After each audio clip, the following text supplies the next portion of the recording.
The Lord be with you. And with your spirit. A reading from the Holy Gospel according to Luke. Glory to you, Lord. Jesus said to his disciples, "There will be signs in the sun, the moon, and the stars, and on earth nations will be in dismay, perplexed by the roaring of the sea and the waves. People will die of fright in anticipation of what is coming upon the world. For the powers of the heavens will be shaken. And then they will see the Son of Man coming in a cloud with power and great glory. But when these signs begin to happen, stand erect and raise your heads, because your redemption is at hand. Beware that your hearts do not become drowsy from carousing and drunkenness and the anxieties of daily life, and that they catch you by surprise like a trap. For that day will assault everyone who lives on the face of the earth.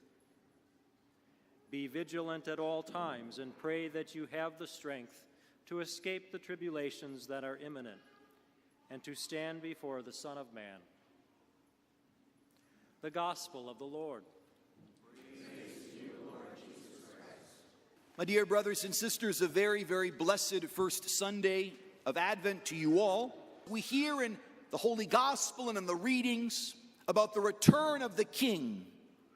We know that not only is Advent a season in which we remember the coming of the Lord in time, the babe of Bethlehem, but also this season of Advent is a time in which we wait with joyful expectation for the end of the world.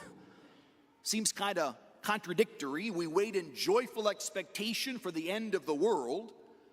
But the fact is that the return of the King, for those who are ready, is a thing of great joy and something to long for. For those who are poor and who have their rights destroyed by the rich, it is something to look forward to. For those who have lost loved ones and who long to feel them again in their arms, it is a source of consolation.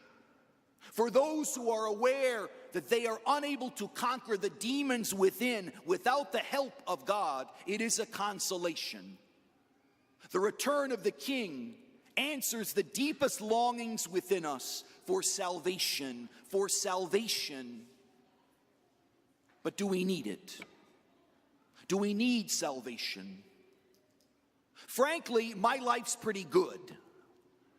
After Mass today and before confessions at 3 o'clock, I'll probably go home, maybe work in the office a bit, maybe have a nap.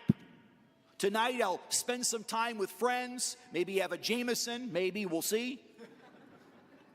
And my life will go on. Do I really need a Messiah, a Savior? I mean, sure, you all know as well as I'm busted and I'm broken. But a Savior, that's a bit much, isn't it? My friends, far too many of us consider Jesus as primarily a life coach. He gives us sort of insights into what we can do better. He affirms the goodness within, challenges us in how we can be better to our neighbor. But a Savior, that means that we need a Savior. That means that we need to be saved. Do we really believe that? Do we really believe that I'm so broken that I need a Messiah? Well, my dear brothers and sisters, some of you are aware of it. Some of you know deeply your own capacity for betrayal, your own capacity to destroy your neighbor with your tongue. You're aware of your own tendency to sensuality or to a hatred. You know it. Others have experienced it.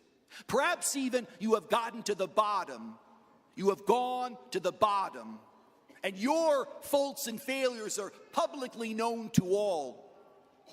And you are aware of your need for a Messiah. Maybe again, you know that you need a Messiah because you long for that spouse who has died, for that child who has died, for that friend that meant everything to you and now is gone.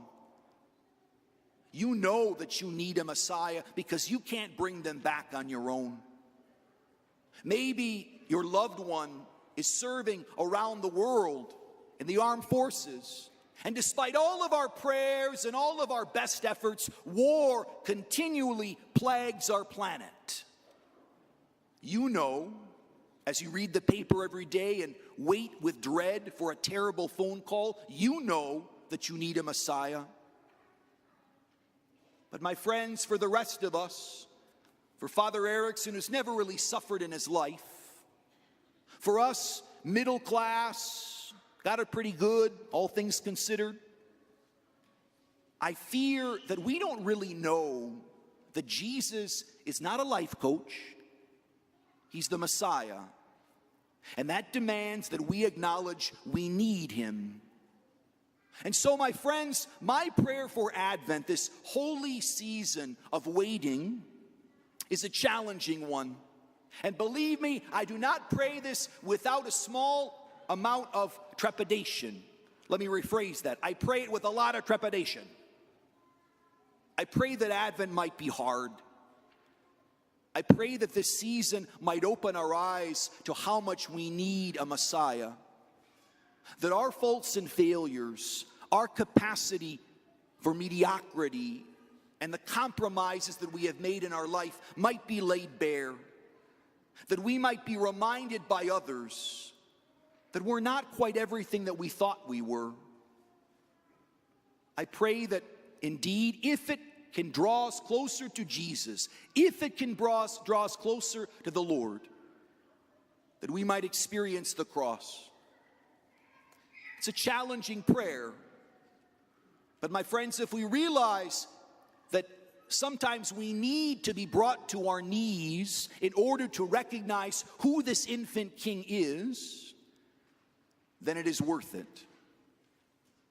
The Lord is coming. The only question is whether we will recognize him or not. For those who believe that they can stand on their own, for those of us who believe that our life is pretty okay and we don't need a Messiah, Bethlehem's nothing more than a Christmas card. It's nothing more than a sentimental excuse to have a party. But if in fact we need Jesus, if in fact we are sinners, if in fact we are sons and daughters of Adam, subject to death, then Bethlehem is the glorious manifestation of a new thing, of a new beginning, of a new song, and we have cause for rejoicing.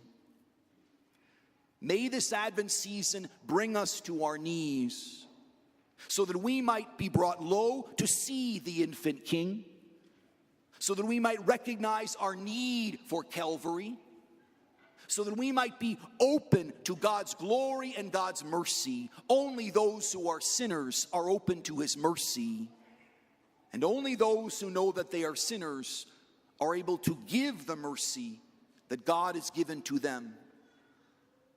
Open wide your doors. Open wide your doors to the coming of the King, for he is on his way. But we will only recognize him, we will only see him, if we recognize the state that we are in. Needy, broken, sinners all. O come, Emmanuel, and ransom captive me